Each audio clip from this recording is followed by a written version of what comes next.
that is matter. Now there are a lot of things around us, right? Now we will learn what is that made of and how and what are the properties of each of these matter. Okay? Matter is, now let us move. There are different objects around us such as book, chair, table, clothes, plants, hills, dust, etc. Everything that is around us, even a small tiny dust that is around us, that is also made up of matter. Any object is made up of matter. What is matter? Matter are the small particles that make up an object, that gives it a volume, a shape and a size, is known as matter.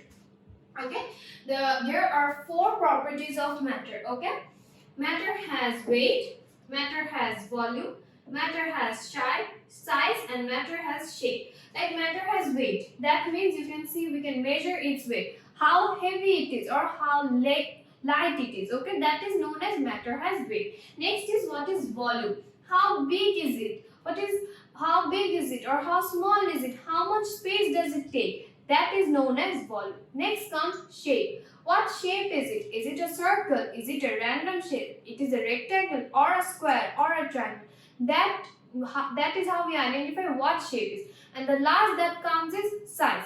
If it is small, if it is big, or if it is in a medium size. Okay? There are four properties of matter. The four properties of matter are weight, volume, size, and shape. Okay, here you can see different kinds of shapes of objects. You can see a cylinder, you can see a cone, you can see a sphere, you can see a pyramid, and at the end we can see a cube. Okay, there are 5 different shapes of matter, but there can be other shapes of matter as well. Okay, here we can see that a cat is measuring its weight. Okay, so everything around us is made up of matter, and matter has 4 properties, that is volume, shape, size, and weight. Now let us move to the next slide.